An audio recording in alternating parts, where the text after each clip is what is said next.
El estudio bíblico de hoy va a tratar sobre el tema de la santificación. Vamos a explicar un poco en qué consiste la santificación y todo el proceso bíblico que nos narra en qué consiste totalmente. Pero antes vamos a hacerlo como es costumbre, cada vez que hacemos un estudio bíblico, elevando una oración al Señor. Padre nuestro que estás en los cielos, te damos gracias, Señor, por el momento que nos das para estudiar tu palabra. Te queremos pedir que el Espíritu Santo esté con nosotros, que nos ayude a comprender el significado de esta parte tan importante de este tema.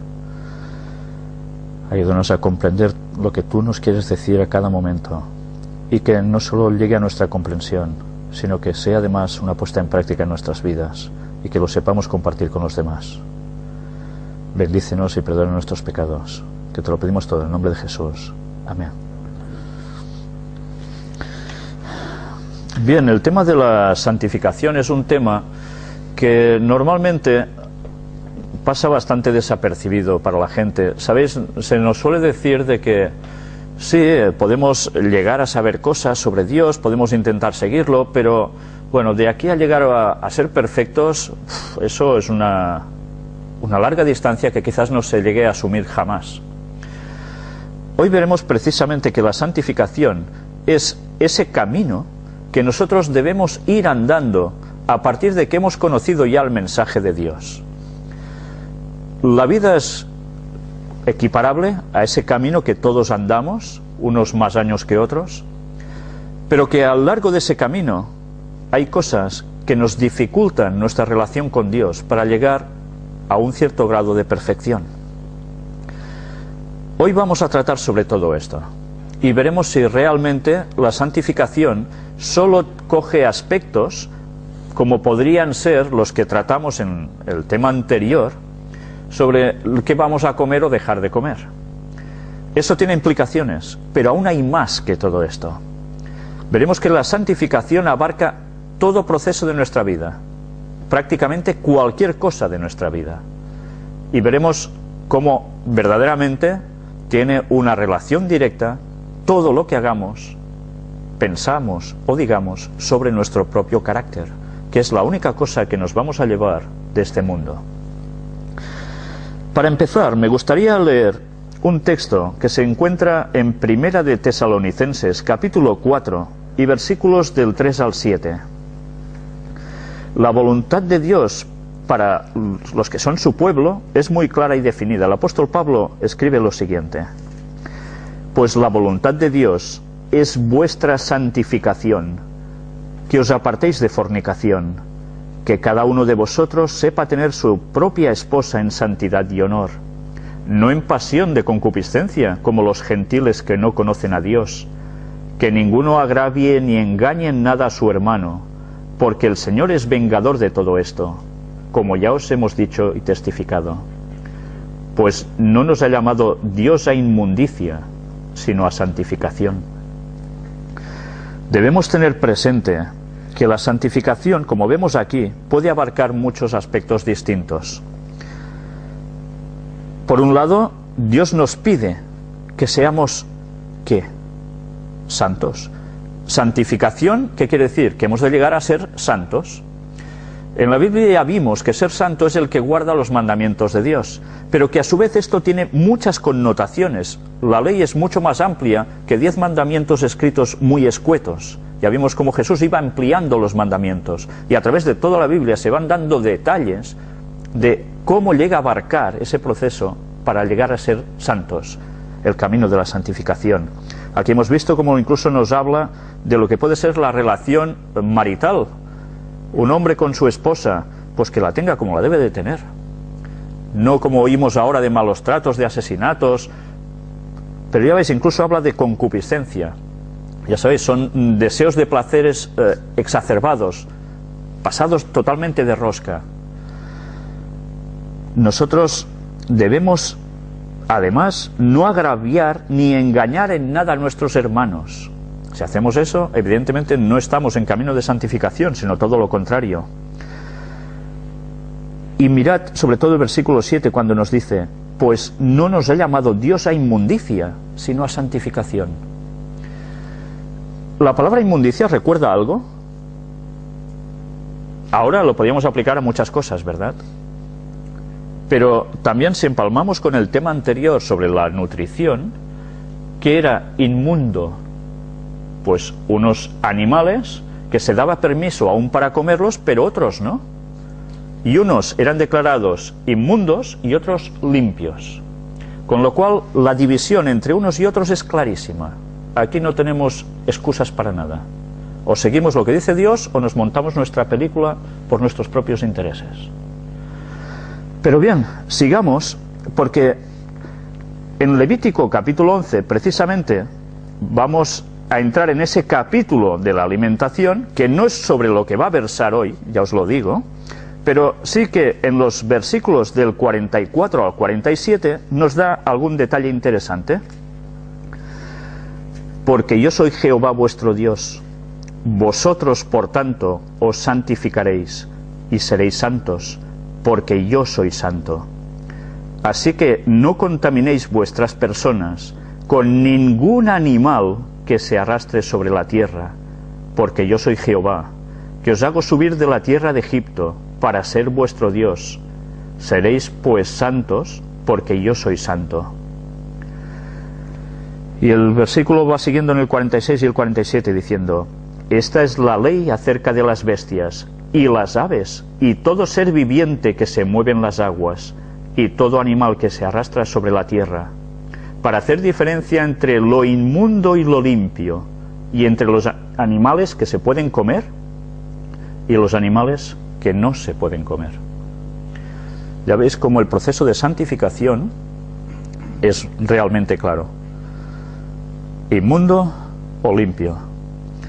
Y esta era ya un apartado clarísimo. No busquemos excusas a lo que Dios tan claramente dice. Y ya vimos que además ahora no deberíamos conformarnos ya solo con, mira, como de este animalito, no como de este, porque ha llegado ya el momento en que la segunda venida de Cristo está muy cercana. Y nuestra dieta original, ya sabéis que debe ser volver al vegetarianismo, porque ese va a ser, o eso va a ser lo que el pueblo de Dios vivirá esperando el retorno de Cristo, porque lo va a necesitar, necesitará tener toda la mente completamente centrada para poder entender las cosas de Dios en el último tiempo.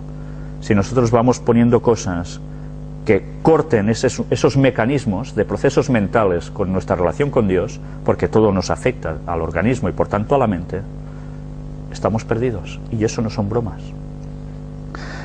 Y ahora leamos también unas palabras en el libro de Mateo, capítulo 5,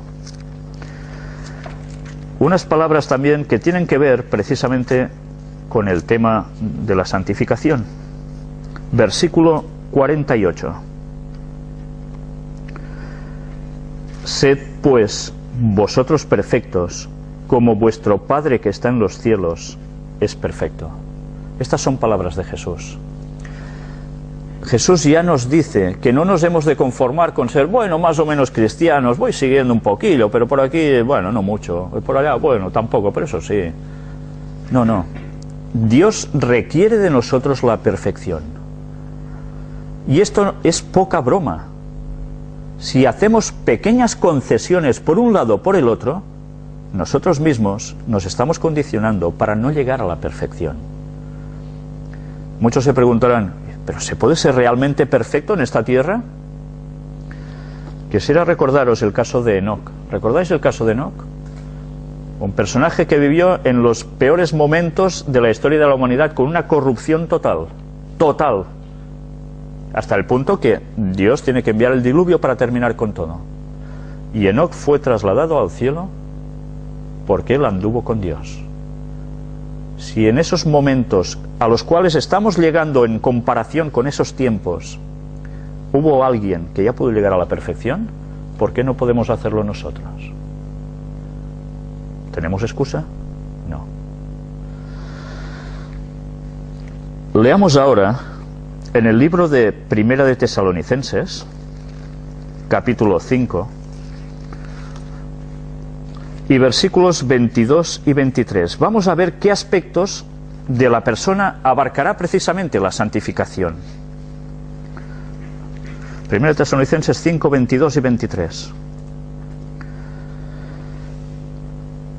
absteneos de toda especie de mal, de toda especie de mal.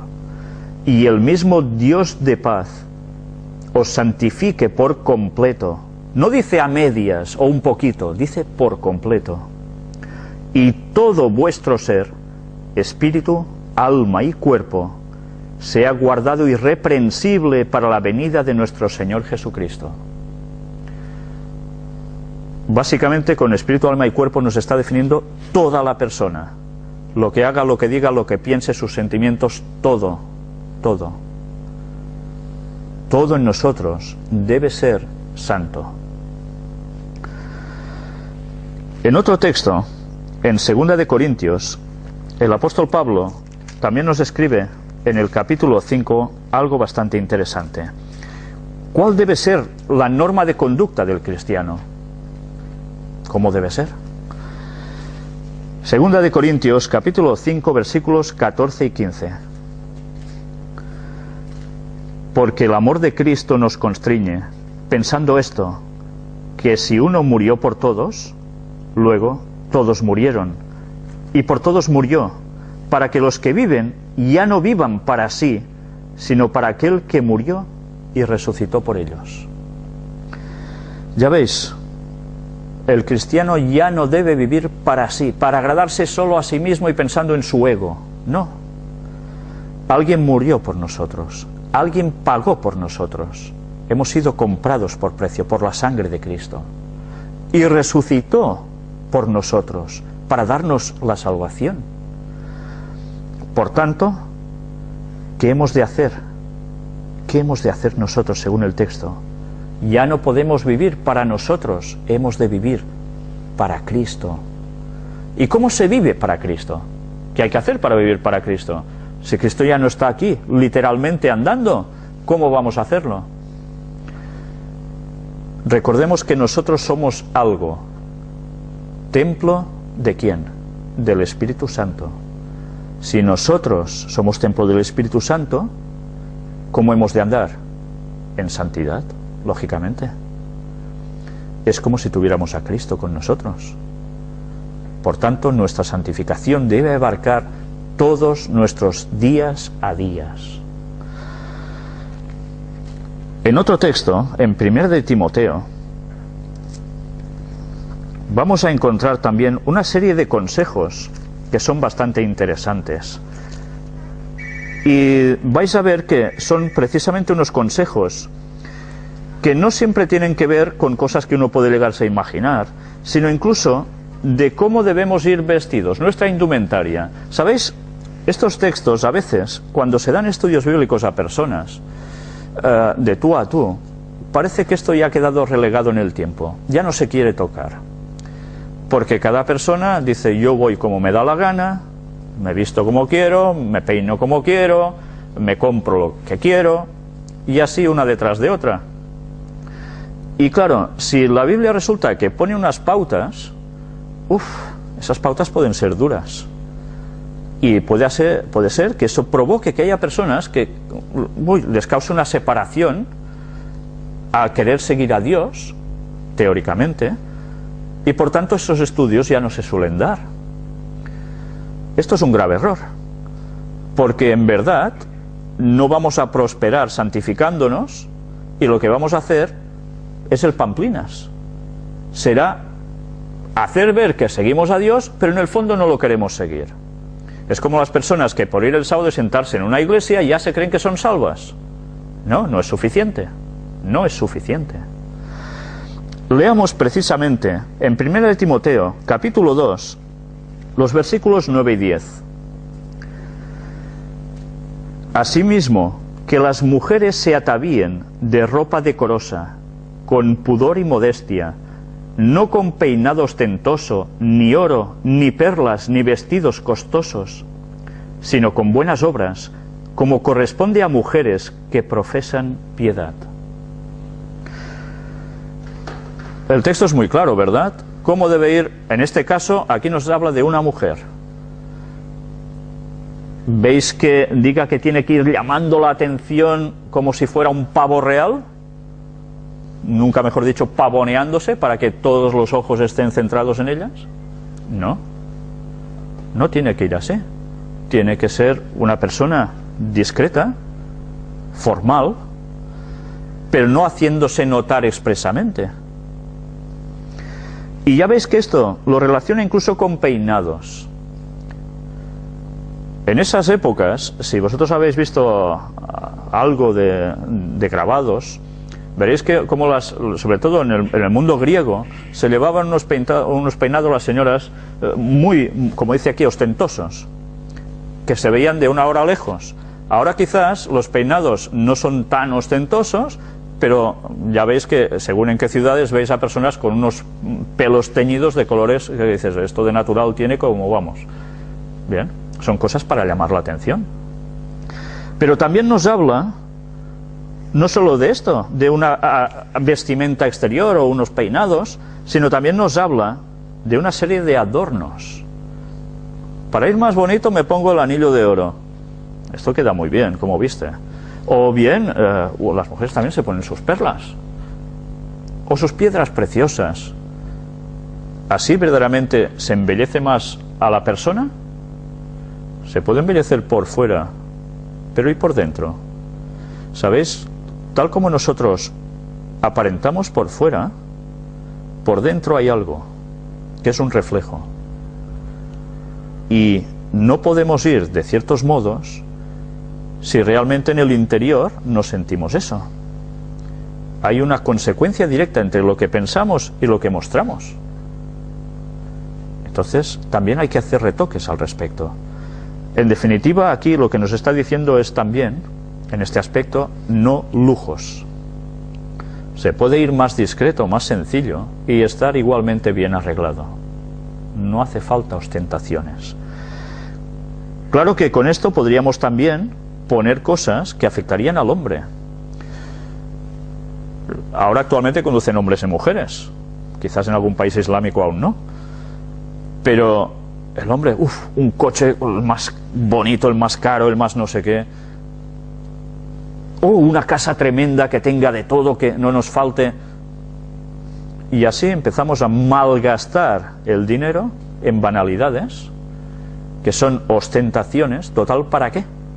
Para decirle al vecino, mira, yo tengo esto y tú no llegas solo a esto. Esto es un absurdo. Por tanto, debemos ser medidos en todo y ser conscientes de que ciertos derroches son tan absurdos ante Dios que si nos viésemos con sus ojos, desde luego nos lo pensaríamos dos veces a la hora de hacer según qué tonterías. Miremos también un texto que se encuentra en Primera de Pedro, capítulo 3, y versículos 3 y 4. Vuestro atavío no sea el externo de peinados ostentosos, de adornos de oro, de vestidos lujosos, sino el interno, el del corazón, en el incorruptible ornato de un espíritu afable y apacible, que es de grande estima delante de Dios. Este debe ser nuestro verdadero adorno, no el externo, sino el interno, un carácter como debe ser. Afables, apacibles. Yo no sé si os dais cuenta, pero cuando empezáis a tratar con muchas personas, enseguida veis que muchas personas están realmente alteradas. Enseguida están para discutir, enseguida están para pegarse, enseguida están alterados todo el rato.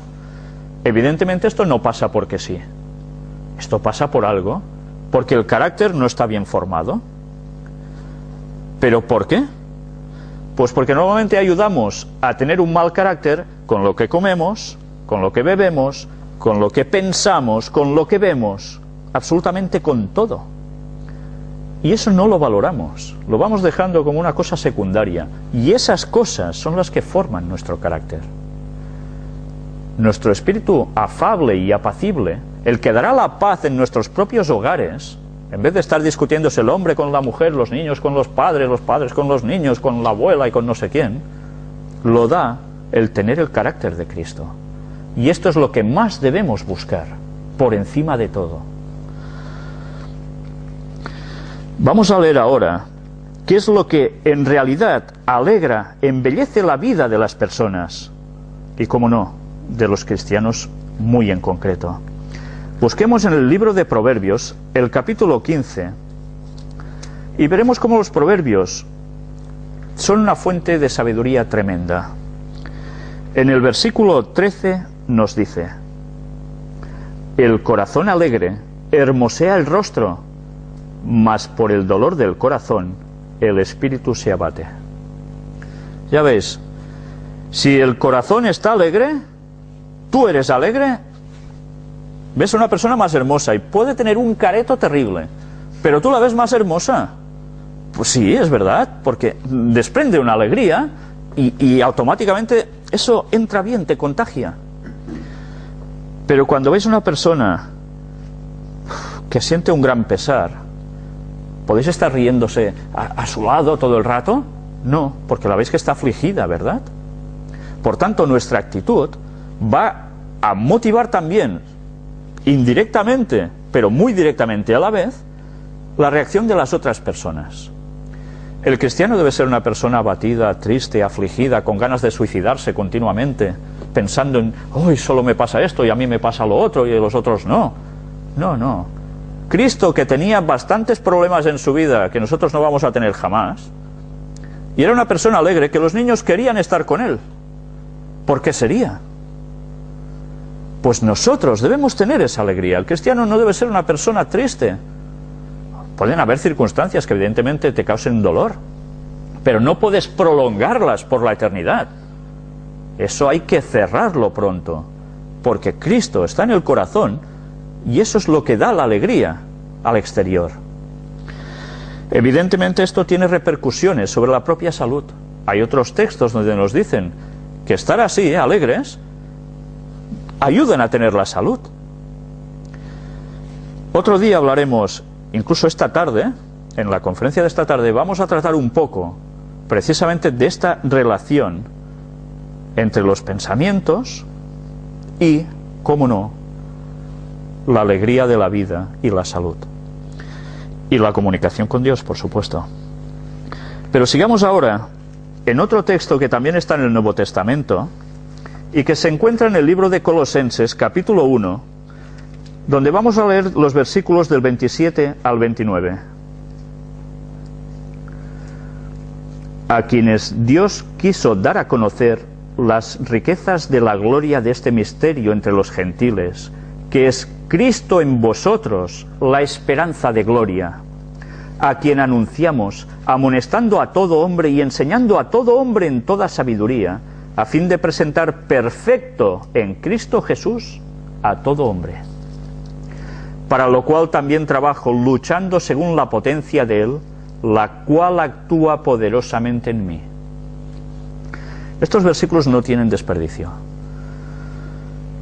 Nosotros debemos dar a conocer las riquezas de la gloria del Señor a los demás, a los que no lo conocen.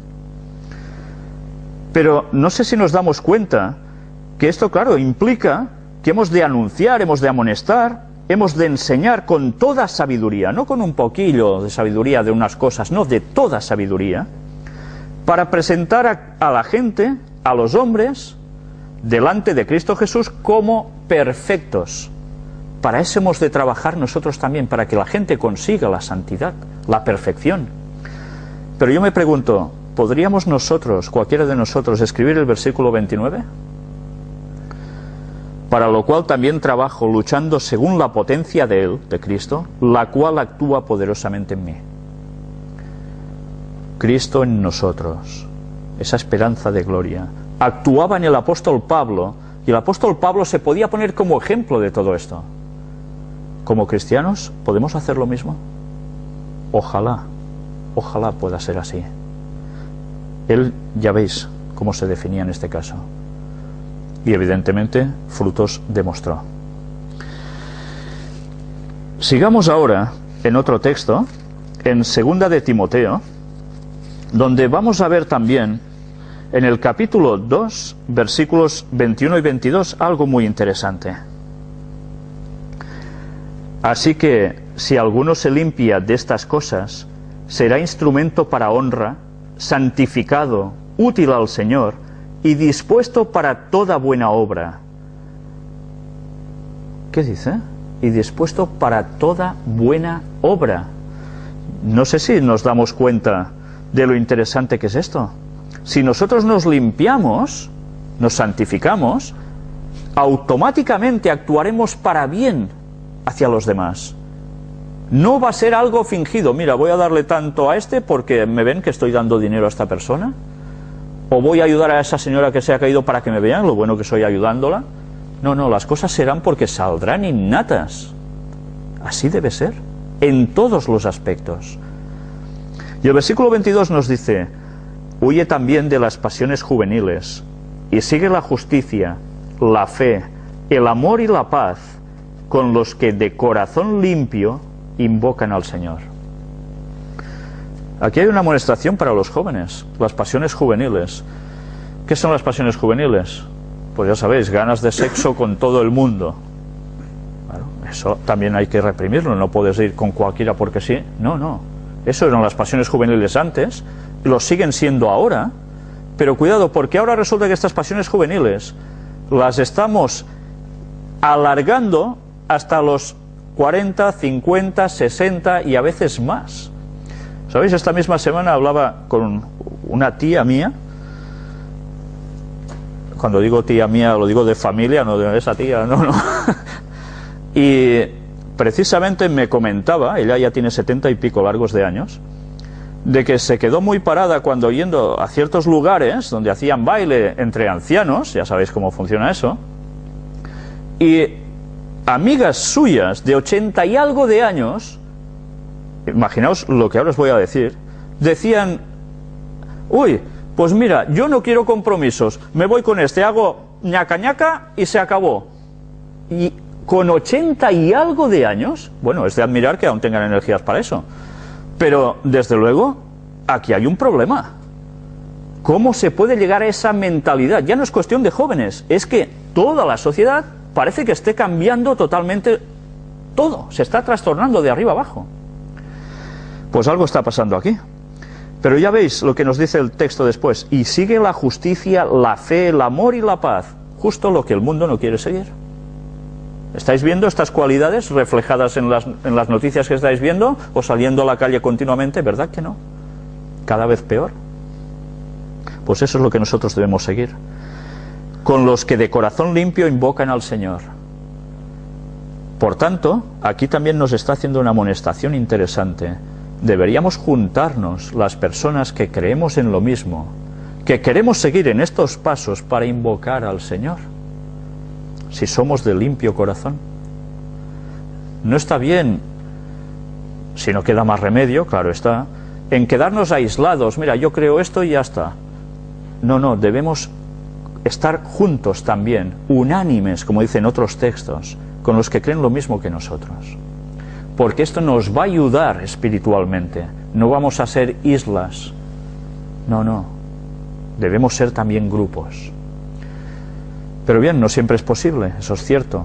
Lo importante es mantener la fidelidad y la santificación a Dios, estemos solos o acompañados, estemos donde estemos. Y ahora vamos a hablar un poco de otro tema que a veces no se tiene en cuenta tampoco, porque es algo conflictivo, sobre todo para gente más joven, pero que tampoco quedan exentos los mayores. ¿Qué podemos decir de cómo todo lo que nosotros vemos a través de lectura, a través de televisión, a través de cine, a través de muchas cosas, música, etcétera, etcétera, qué podemos decir de todo esto? ¿Nos lleva a la santificación o nos lleva a todo lo contrario? ¿Nos va a enriquecer nuestros caracteres para ser así apacibles, etcétera, etcétera? ¿O nos va a poner como motos, acelerados, con mal carácter? A veces eso no lo tenemos en cuenta. Pero además podemos hacer que a través de ciertas lecturas, ciertas películas, etcétera, etcétera, nuestras mentes vayan cogiendo conceptos que son totalmente contrarios al cristianismo, hasta el punto que a lo malo diremos bueno y a lo bueno malo, o no lo veremos en la inmensidad de palabra pecado que son tales cosas. Porque ahora decir pecado ya sabéis que está mal visto, ¿eh? Hay que decir, eso está más o menos bien o mal, depende de quién. Cada uno lo mide a su forma. La Biblia es muy clara. o es pecado o no lo es. No hay grises aquí en medio. Vamos a ver este texto de Filipenses, capítulo 4, en el versículo 8. Un texto precioso. Por lo demás, hermanos, todo lo que es verdadero, todo lo honesto, todo lo justo, todo lo puro, todo lo amable, todo lo que es de buen nombre, si hay virtud alguna, si algo digno de alabanza, en esto pensad. Es clarísimo, ¿verdad? Solo que analicemos todo lo que son nuestros comportamientos generales o generalizados, podemos compararlo con este texto y decir, ¿esto me va a enriquecer? O sencillamente me va a llevar a todo lo contrario. Tengamos presente que nuestras diversiones, nuestros teóricos pasatiempos, también van a ser medidos por Dios. Y nos va a pedir cuentas de todo esto, de nuestra pérdida absoluta de tiempo, que además puede generar en nosotros una forma de apartarse mentalmente de Dios. Esto no quiere decir que continuamente hemos de estar con la Biblia leyendo y dándonos golpes y orando. No, porque las personas vivimos, pero debemos tener claro qué es lo que nos beneficia y qué es lo que nos lleva a todo lo contrario. Busquemos también en la epístola de Primera de Juan, la primera carta del apóstol Juan, en el capítulo 2, versículos del 15 al 17. No améis al mundo, ni las cosas que están en el mundo. Si alguno ama al mundo, el amor del Padre no está en él. Porque todo lo que hay en el mundo, los deseos de la carne, los deseos de los ojos y la vanagloria de la vida, no proviene del Padre, sino del mundo. Y el mundo pasa y sus deseos, pero el que hace la voluntad de Dios permanece para siempre.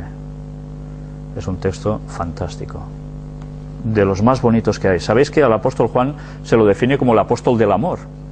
Él, que era alguien, cuando Jesús lo puso cerca como discípulo suyo, era alguien con un carácter hijo del trueno, ¿no le llamaban? Junto a su hermano, hijos del trueno. Madre mía, ¿eran ellos? Sí. ¿Y qué pasó? Resulta que en él hay una transformación total, y de ser un guerrillero pasa a ser todo lo contrario. Era el que incluso, cuando él escribe, dice que reclinaba su cabeza sobre el pecho o el hombro de Jesús, porque sintió el amor de Jesús, que lo atraía tanto que lo transformó totalmente. Y Juan fue el último de los discípulos que quedó con vida. Todos los demás fueron asesinados. Él fue desterrado a la isla de Patmos, y él allí recibió la visión sobre Apocalipsis. Pero en sus cartas, como en estas 3 epístolas, se desprende el amor que él quedó tan empapado de Cristo, de su Maestro, y lo transmitía continuamente en sus escritos. Y ya veis todo lo que nos llega a decir Juan aquí. Es tremendo, ¿verdad? Pero bien, no siempre es fácil que no amemos las cosas del mundo. ¿No nos atraen todo lo del mundo? ¿Cuántas personas no prefieren ver un partido de fútbol como los que sabemos antes de estar con las cosas de Dios? ¿O cuántas personas no prefieren ver ciertas cosas antes que las cosas de Dios? ¿O cuántas personas no prefieren a saber qué antes de las cosas de Dios? Que nos atraen tanto, que nos cautivan. Fijaos en una cosa, la Biblia nos dice, de la abundancia del corazón mana la boca. Cuando hay esas personas que su conversación continua es hablar de fútbol, de si el Barça, el Madrid, no sé qué, y así se pasan todo el día, ¿qué decís vosotros cuando veis eso? Pues que es lo que tienen dentro, es su mundo. Nosotros, claro que podemos hablar de ciertas cosas con una cierta templanza, con unos equilibrios, como en todo, pero tengamos claro que por encima de todo se notará si estamos con Cristo cuando nuestras conversaciones básicamente estén centradas en lo que importa. Todo va a pasar en este mundo, todo, pero al final habrá algo que no pasará, va a ser el reino de Dios. Y allí, si queremos estar, si queremos encontrarnos a gusto, evidentemente esto debe salir de nosotros ya, porque el Espíritu Santo está en nosotros. Si no, ¿creéis que Dios nos puede dar la salvación y decir, venga, ponte aquí con todos estos que están tan bien en estas cosas, y tú empieza a hablar de fútbol, y empieza a hablar de política, y empieza a hablar de no sé qué y de no sé cuánto, menos de lo que hay que hablar? ¿Podemos ser felices en un mundo así?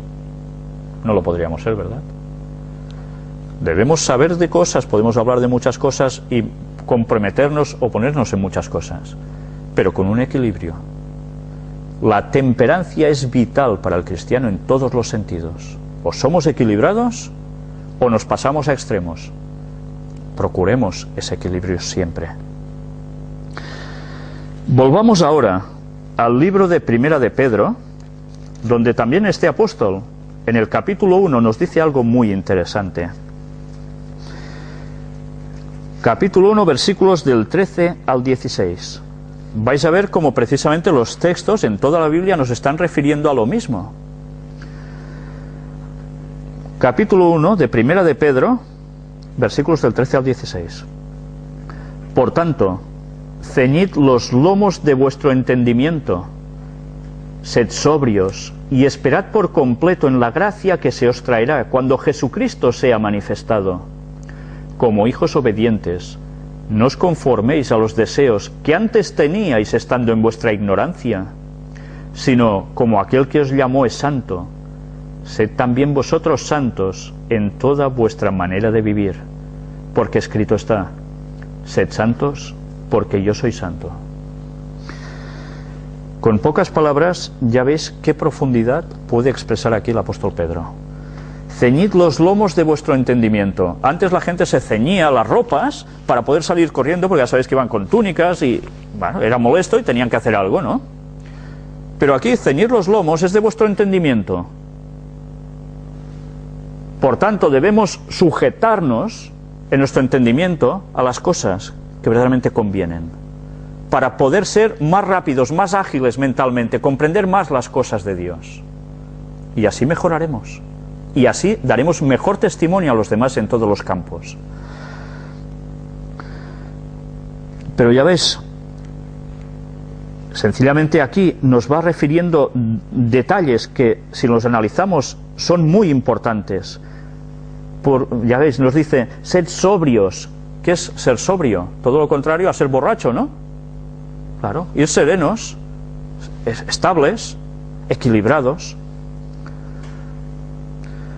Y esperad por completo en la gracia que se os traerá cuando Jesucristo sea manifestado. ¿Cuándo va a ser esto?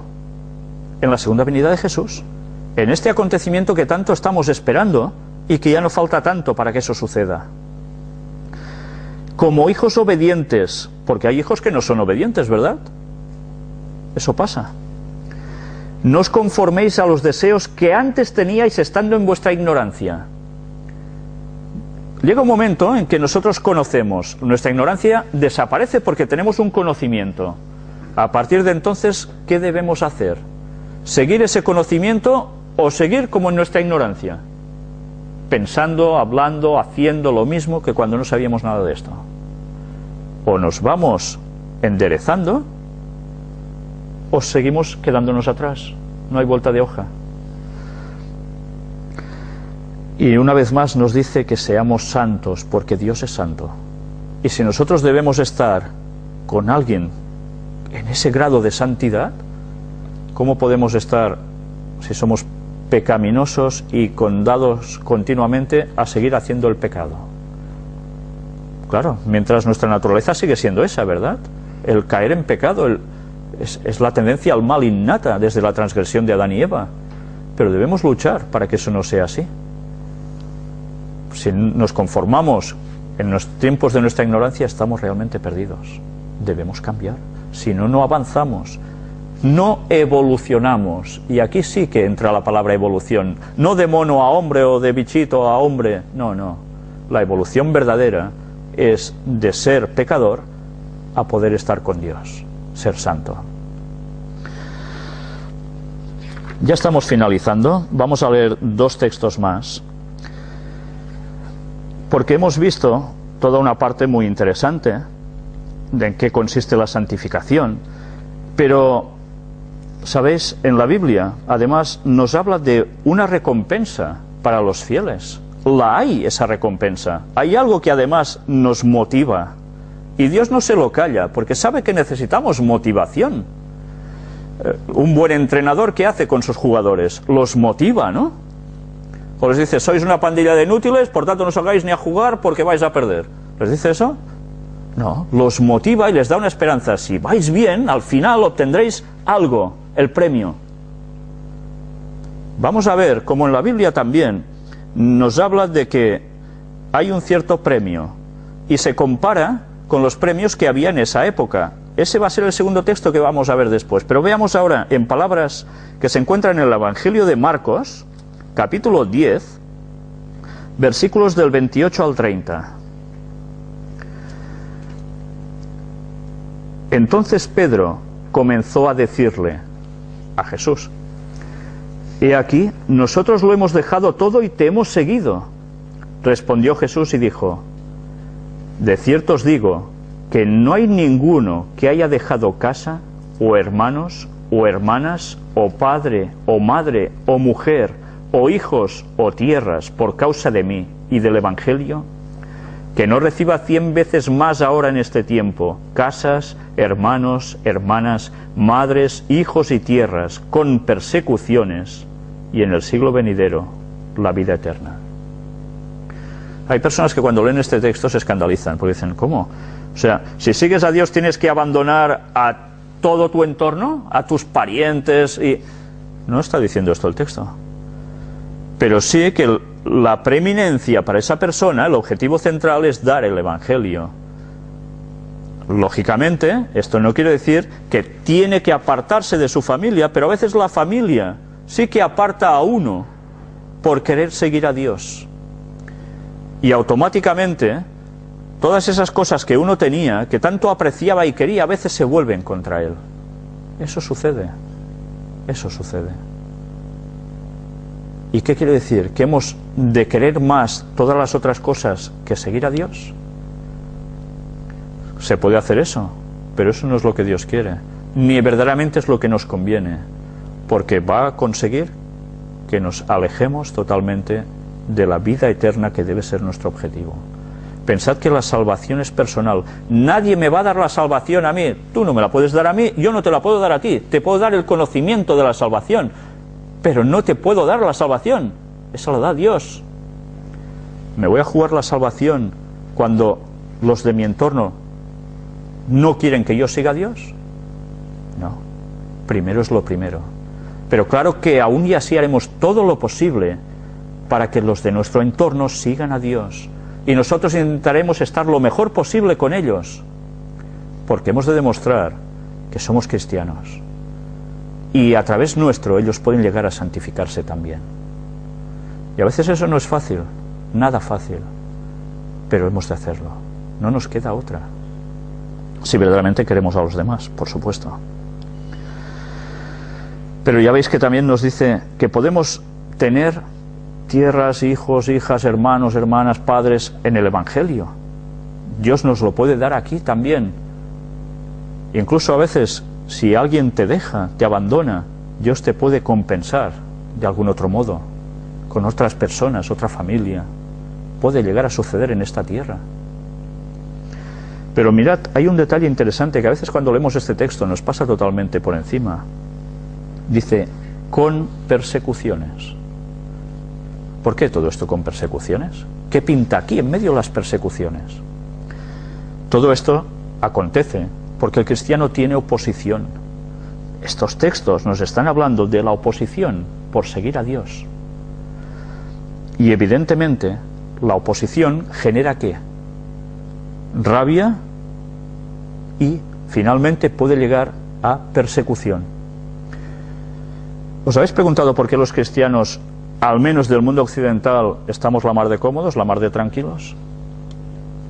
Cuando toda la historia del cristianismo ha sido perseguido, el verdadero cristianismo hablo, no el de la Gran Babilonia, etcétera, etcétera. ¿Por qué?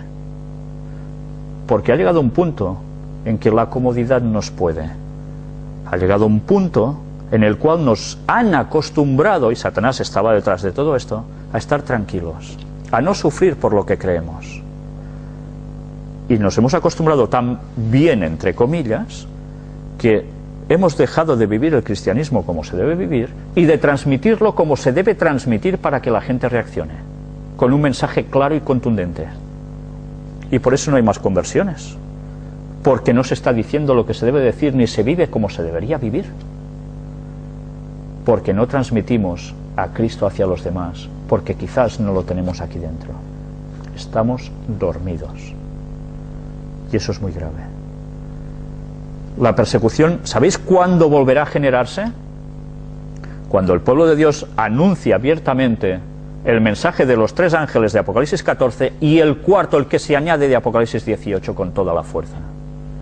Solo entonces volverá a generarse los problemas hacia el pueblo de Dios. Porque Satanás sabe que cuando se diga ese mensaje, habrá gente que va a reaccionar y eso tambaleará a toda la sociedad. Y no quiere que todo se termine y caigan todos tranquilamente engañados en sus fauces. Por eso no podemos callar el mensaje del cuarto ángel que se añade a los otros 3. La denuncia al Vaticano, a las maniobras que hace, a las sociedades secretas que trabajan conjuntamente para conseguir sus objetivos, y al protestantismo apóstata que se ha apartado de la verdad, y a denunciar a toda la parte del espiritismo que está actuando a través de tantos movimientos diversos, en todas sus formas, y de decir al propio pueblo de Dios las cosas como son, porque el pueblo de Dios sigue estando dormido, el teórico pueblo de Dios, incluso guardadores del sábado. Es hora de despertar, esto se está terminando. ¿Cuándo vamos a reaccionar? Solo con la santificación podemos reaccionar, no con reavivamientos creados artificialmente. Solo cuando tengamos a Cristo aquí se va a reaccionar, y cuando queramos decir las cosas que hay que decir, no antes. Entonces volverá a haber persecución y problemas. ¿Hemos de querer esa persecución, esos problemas? Evidentemente yo creo que nadie quiere eso, pero es la consecuencia natural por decir lo que hay que decir estando con Dios. ¿Qué podemos esperar? ¿Que no seamos perseguidos? ¿Que no tengamos problemas? Es que si dices estas cosas, la gente se va a ir de las iglesias porque cogerán temor. La gente de las iglesias debería conocer que guardar el sábado y seguir las cosas de Dios y predicar lo que hay que predicar va a traer problemas, y que si no se preparan ahora se van a quedar al margen de la salvación, porque se van a pasar al otro bando. Las cosas hay que decirlas, y que Dios nos dé fuerzas para ello. Pero ya veis, en el siglo venidero, la vida eterna. Esa es la recompensa, lo que nos debe llevar a tener claro nuestro objetivo. Como nos dicen otros textos, la vida eterna, tirad de ella, tenedla presente, porque es el todo de nuestra vida en verdad. No son los años que vivamos aquí, sino la eternidad. Y vamos a finalizar con un texto escrito también por el apóstol Pablo, y que se encuentra en 1 Corintios, capítulo 9, y versículos del 23 al 27.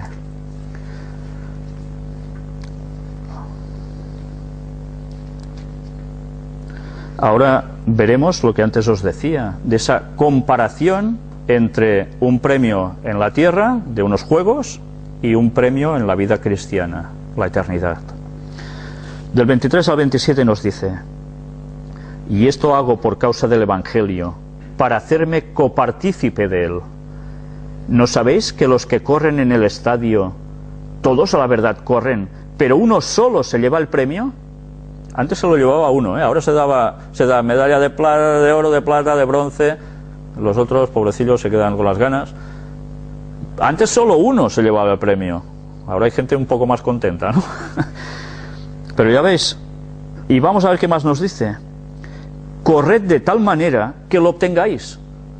Claro, tú quieres ganar, ¿no? Pues venga, corre. No te quedes a la pata coja, medias y mirando qué hay por el suelo. Tienes que salir flechado. Todo aquel que lucha, de todo se abstiene. Ya veis, ¿qué hacen la gente en lucha? No es las luchas que vemos ahora solo, gente preparándose para ello. Antes también se preparaban muy, muy fuertemente para vencer y se abstenían de muchas cosas.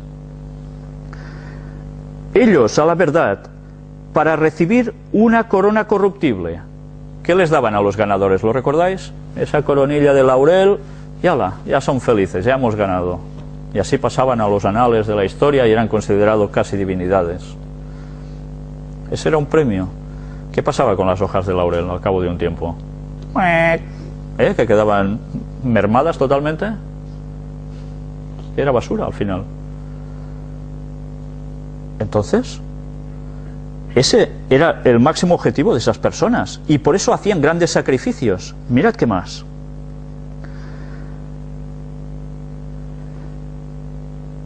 Nos dice, todo aquel que lucha, de todo se abstiene, ellos a la verdad, para recibir una corona corruptible, pero nosotros una incorruptible. ¿Qué diferencia, eh? ¿Vamos a tener una corona también nosotros? Sí, la Biblia nos habla de que se nos va a dar una corona. Vamos a ser premiados. Vamos a ver qué más. Así que yo, dice el apóstol Pablo, de esta manera corro, no como a la aventura, de esta manera peleo, no como quien golpea al aire. ¿Hacía boxeo el apóstol Pablo? No, está hablando metafóricamente. ¿Él se dedicaba a hacer carreras? No, si además tenía problemas de visión. Bueno, ahora hay carreras para ciegos en paralímpicos, etcétera, pero antes no. Está hablando metafóricamente. Él ni corría en carreras ni hacía boxeo. Pero además dice, sino que golpeo mi cuerpo y lo pongo en servidumbre. Entonces hay que machacarse, dándose golpes y latigazos. ¿Es esto lo que dice el apóstol Pablo? No, está hablando metafóricamente al igual que las otras dos cosas, ¿entendéis? Por eso, si veis alguna persona que para ganarse el aprecio de Dios empieza a golpearse y a pegarse latigazos y a andar con garbanzos en los pies, no cocidos, sino secos, verdaderamente esa es la voluntad de Dios, eso es una salvajada. Él habla comparativamente de algo que se hacía ya en sus épocas, tengamos eso presente. Por tanto, la gente de según qué grupos religiosos hace estas cosas, que se lo piense porque no está siguiendo lo que Dios dice. Es otra historia totalmente distinta. Y dice, sino que golpeo mi cuerpo y lo pongo en servidumbre, no sea que habiendo sido heraldo para otros, yo mismo venga a ser eliminado. En otras partes dice, ¿de qué servirá si ganare todo el mundo y perdiere mi alma? ¿De qué servirá que yo os esté predicando y se conviertan a través de las palabras que puedan salir mío, millones de personas? Y voy yo y pierdo la eternidad. ¿Podría pasar? Claro que servirá para los demás, pero ¿y para mí? ¿Me voy a quedar sin vida eterna? Entonces quiere decir que, cuidado, prediquemos, sí, pero vivamos. Porque por lo que vamos a ser juzgados es por cómo vivimos, cómo tenemos a Cristo dentro. Esa es la clave de todo. El versículo 27 nos lo deja muy claro. Siendo heraldo para otros. Eso debemos serlo, heraldos para los demás. Pero no perdamos la salvación, porque Dios lo ha hecho todo a través de la muerte de Cristo para que lo obtengamos.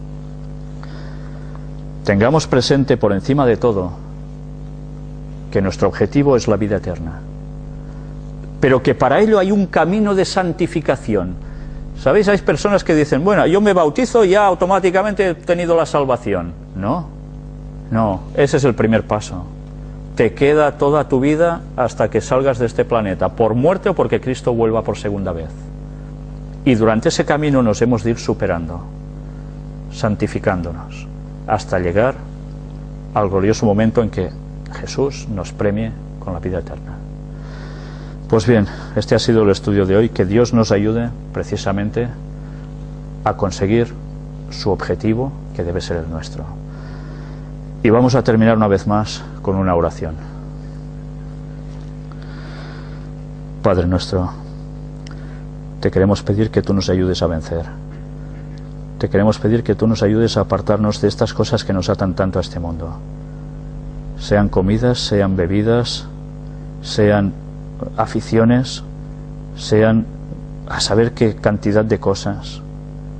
Ayúdanos a tener presente que hemos de tener claro que solo tú nos puedes conducir y que solo tú nos puedes guiar hasta conseguir esa salvación, y que nosotros no somos nadie para interferir en ese camino, poniendo cosas en nuestras mentes o en nuestros cuerpos que limiten esa unión que debemos tener contigo, para que tú nos guíes en verdad en todo, y que generemos esa energía, esa fuerza que tú transmites para poderla dar a los demás, porque si vivimos como tú quieres, tú podrás actuar a través nuestro para que muchos más puedan venir a ti. Por eso debemos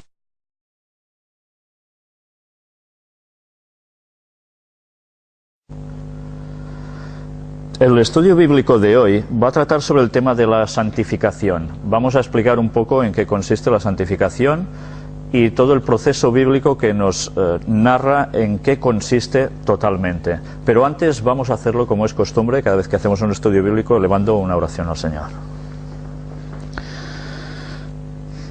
Padre nuestro que estás en los cielos, te damos gracias, Señor, por el momento que nos das para estudiar tu palabra. Te queremos pedir que el Espíritu Santo esté con nosotros, que nos ayude a comprender el significado de esta parte tan importante de este tema. Ayúdanos a comprender lo que tú nos quieres decir a cada momento, y que no solo llegue a nuestra comprensión, sino que sea además una puesta en práctica en nuestras vidas, y que lo sepamos compartir con los demás. Bendícenos y perdona nuestros pecados, que te lo pedimos todo en el nombre de Jesús. Amén. Bien, el tema de la santificación es un tema que normalmente pasa bastante desapercibido para la gente. ¿Sabéis? Se nos suele decir de que sí, podemos llegar a saber cosas sobre Dios, podemos intentar seguirlo, pero bueno, de aquí a llegar a ser perfectos, eso es una larga distancia que quizás no se llegue a asumir jamás. Hoy veremos precisamente que la santificación es ese camino que nosotros debemos ir andando a partir de que hemos conocido ya el mensaje de Dios. La vida es equiparable a ese camino que todos andamos, unos más años que otros, pero que a lo largo de ese camino hay cosas que nos dificultan nuestra relación con Dios para llegar. En Levítico capítulo 11, precisamente, vamos a entrar en ese capítulo de la alimentación, que no es sobre lo que va a versar hoy, ya os lo digo, pero sí que en los versículos del 44 al 47 nos da algún detalle interesante. Porque yo soy Jehová vuestro Dios, vosotros por tanto os santificaréis y seréis santos, porque yo soy santo. Así que no contaminéis vuestras personas con ningún animal que se arrastre sobre la tierra, porque yo soy Jehová, que os hago subir de la tierra de Egipto para ser vuestro Dios. Seréis pues santos, porque yo soy santo. Y el versículo va siguiendo en el 46 y el 47 diciendo: esta es la ley acerca de las bestias, y las aves, y todo ser viviente que se mueve en las aguas, y todo animal que se arrastra sobre la tierra, para hacer diferencia entre lo inmundo y lo limpio, y entre los animales que se pueden comer y los animales que no se pueden comer. Ya veis cómo el proceso de santificación es realmente claro: inmundo o limpio. Y esta era ya un apartado clarísimo. No busquemos excusas a lo que Dios tan claramente dice. Y ya vimos que además ahora no deberíamos conformarnos ya solo con, mira, como de este animalito o no como de este, porque ha llegado ya el momento en que la segunda venida de Cristo está muy cercana. Y nuestra dieta original, ya sabéis que debe ser volver al vegetarianismo, porque ese va a ser, o eso va a ser lo que el pueblo de Dios vivirá esperando el retorno de Cristo, porque lo va a necesitará tener toda la mente completamente centrada para poder entender las cosas de Dios en el último tiempo. Si nosotros vamos poniendo cosas que corten esos mecanismos de procesos mentales con nuestra relación con Dios, porque todo nos afecta al organismo y por tanto a la mente, estamos perdidos, y eso no son bromas. Y ahora leamos también unas palabras en el libro de Mateo, capítulo 5, unas palabras también que tienen que ver precisamente con el tema de la santificación. Versículo 48. Sed pues vosotros perfectos, como vuestro Padre que está en los cielos es perfecto. Estas son palabras de Jesús. Jesús ya nos dice que no nos hemos de conformar con ser, bueno, más o menos cristianos, voy siguiendo un poquillo, pero por aquí, bueno, no mucho, por allá, bueno, tampoco, pero eso sí. No, no. Dios requiere de nosotros la perfección. Y esto es poca broma. Si hacemos pequeñas concesiones por un lado o por el otro, nosotros mismos nos estamos condicionando para no llegar a la perfección. Muchos se preguntarán, ¿pero se puede ser realmente perfecto en esta tierra? Quisiera recordaros el caso de Enoc. ¿Recordáis el caso de Enoc? Un personaje que vivió en los peores momentos de la historia de la humanidad con una corrupción total, total, hasta el punto que Dios tiene que enviar el diluvio para terminar con todo. Y Enoc fue trasladado al cielo porque él anduvo con Dios. Si en esos momentos a los cuales estamos a un cierto grado de perfección. Hoy vamos a tratar sobre todo esto y veremos si realmente la santificación solo coge aspectos como podrían ser los que tratamos en el tema anterior sobre qué vamos a comer o dejar de comer. Eso tiene implicaciones, pero aún hay más que todo esto. Veremos que la santificación abarca todo proceso de nuestra vida, prácticamente cualquier cosa de nuestra vida, y veremos cómo verdaderamente tiene una relación directa todo lo que hagamos, pensamos o digamos sobre nuestro propio carácter, que es la única cosa que nos vamos a llevar de este mundo. Para empezar, me gustaría leer un texto que se encuentra en Primera de Tesalonicenses, capítulo 4, y versículos del 3 al 7. La voluntad de Dios para los que son su pueblo es muy clara y definida. El apóstol Pablo escribe lo siguiente: pues la voluntad de Dios es vuestra santificación, que os apartéis de fornicación, que cada uno de vosotros sepa tener su propia esposa en santidad y honor, no en pasión de concupiscencia, como los gentiles que no conocen a Dios, que ninguno agravie ni engañe en nada a su hermano, porque el Señor es vengador de todo esto, como ya os hemos dicho y testificado. Pues no nos ha llamado Dios a inmundicia, sino a santificación. Debemos tener presente que la santificación, como vemos aquí, puede abarcar muchos aspectos distintos. Por un lado, Dios nos pide que seamos, ¿qué? Santos. Santificación, ¿qué quiere decir? Que hemos de llegar a ser santos. En la Biblia ya vimos que ser santo es el que guarda los mandamientos de Dios, pero que a su vez esto tiene muchas connotaciones. La ley es mucho más amplia que 10 mandamientos escritos muy escuetos. Ya vimos cómo Jesús iba ampliando los mandamientos, y a través de toda la Biblia se van dando detalles de cómo llega a abarcar ese proceso para llegar a ser santos, el camino de la santificación. Aquí hemos visto cómo incluso nos habla de lo que puede ser la relación marital. Un hombre con su esposa, pues que la tenga como la debe de tener. No como oímos ahora de malos tratos, de asesinatos. Pero ya veis, incluso habla de concupiscencia. Ya sabéis, son deseos de placeres exacerbados, pasados totalmente de rosca. Nosotros debemos, además, no agraviar ni engañar en nada a nuestros hermanos.